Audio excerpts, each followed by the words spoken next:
नागपंचमी निमित्त पालघर मधल्या सातपाटी येथील राम मंदिरात श्री विद्या सरस्वती व विद्यारंभ संस्कार सोहळा म्हणजेच सरस्वती पूजन काल शनिवारी संपन्न झाले। लहान मुलांना अभ्यासात लक्ष लागावे व ते एक सुजाण नागरिक व्हावे, त्यांच्यातून एक सुसंस्कारित पिढी निर्माण व्हावी यासाठी मुलांकडून पूजेच्या रूपाने सेवा करून घेण्यात आली व त्यांना ज्ञानरूपी मार्गदर्शनही करण्यात आले। मुलांनी काय करावे काय करू नये, परीक्षेला सामोरे जाताना कोणकोणत्या गोष्टी लक्षात ठेवाव्यात याची इत्यंभूत माहिती त्यांना देण्यात आली। सरस्वती पूजनाने भक्तांना ज्ञान बुद्धी मिळते। बुद्धी ज्ञान आणि कलांचे प्रतीक असलेल्या देवी सरस्वतीला यावेळी मुलांनी वंदन केले। तसेच या सोहळ्यात मनोर, पालघर, सातपाटी, मुंबई येथील महिलांनी व पुरुषांनीही मोठ्या संख्येने सहभाग घेतला होता। त्यांच्याकडून सुद्धा सरस्वती पूजन म्हणजेच सेवा करून घेण्यात आली। एकंदरीत लहान मुले, त्यांचे पालक या सर्वांनीच या सोहळ्यात उत्स्फूर्तपणे सहभाग घेऊन विद्येची देवता असलेल्या सरस्वतीला वंदन केले।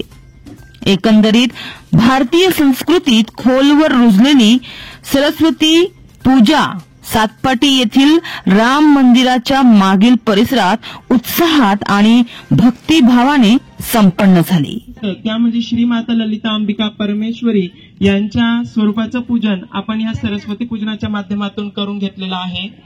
म्हणून ह्या पूजनामध्ये त्या ठिकाणी आपण पूजन करत असताना यानंतर आपण पुढचं जे काही पूजन करणार आहोत ते म्हणजे श्री क्षेत्र वेरूळ संभाजीनगर या ठिकाणी मंगळवार दिनांक 21 जानेवारी 2025 रोजी श्री घृष्णेश्वर ह्या ज्योतिर्लिंगाच्या सान्निध्यामध्ये श्री चक्रराजांचं पूजन त्या ठिकाणी आपण करणार आहोत। श्री चक्रराज म्हणजे काय? या ठिकाणी जे श्री चक्रराज असतात यांच्या मध्यबिंदूवरती या अनंतकोटी ब्रह्मांडाच्या जननी अर्थात आदिपराशक्ती श्री माता ललिता महात्रिपुर सुंदरी यांचा अधिष्ठात्री देवता ह्या श्री चक्रराजांची आहे।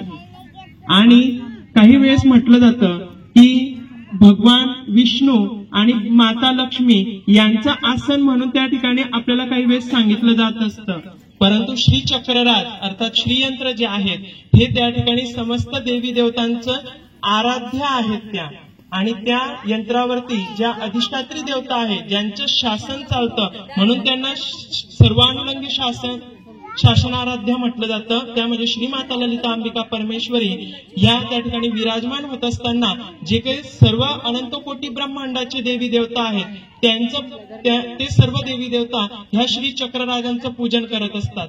म्हणून आपण जे काही आई भगवतींची 3 नंबरची आरती घेतली त्याच्यामध्येच म्हटलेलं आहे की वाणी लक्ष्मी सेवाधारी परब्रह्म तू साकार, म्हणजे सदाशिवांवरती आई साहेब विराजमान आहेत आणि त्यांच्या आजूबाजूला चामर घेऊन सचामर त्याचा उल्लेख हा सहस्रनामामध्ये आलेला आहे।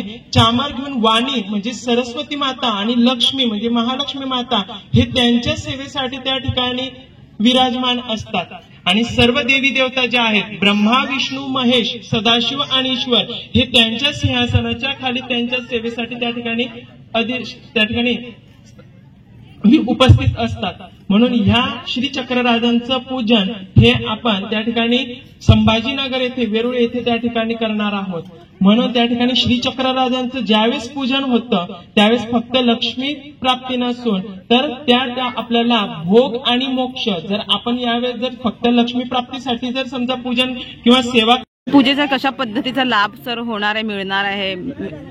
खचितच आणि माऊलींच्या ज्या तळमळीने भाविक सेविकांनी सेवा केली खरं म्हणजे संस्कृतीत कुठेतरी मालिन्य आलंय। आपल्याला आपलं माहित नाही की आपल्या मंत्र स्तोत्र ऋषीमुनीने संशोधित केलेले आहेत, ते आपल्यापर्यंत पोहोचत नाही, ते साध्या सोप्या सरळ मार्गाने इकडे केलेले आहेत आणि त्यामुळे भाविकांमध्ये एक नवीन ऊर्जा निर्माण झालेली आहे। अच्छा, आणि सर अक्षराभिषेक पण करण्यात आला का लहान मुलांचं?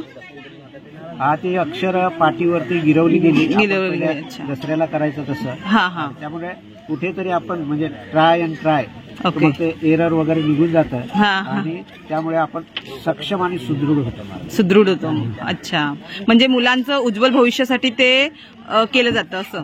अत्यंत आवश्यक आहे, कारण मुलांकडे आई वडिलांचा वेळ देता येत नाही. बरोबर. आणि त्यांची खेळाची पण वेळ नसते, काय नसते. हा. लोकांचं नुसतं धबडग्यासारखं आपण म्हणतोय की जपानमध्ये एका मुलीसाठी 300 किलोमीटर. हमारे चैनल को अभी सब्सक्राइब करें और बेल आइकन दबाना न भूलें। धन्यवाद।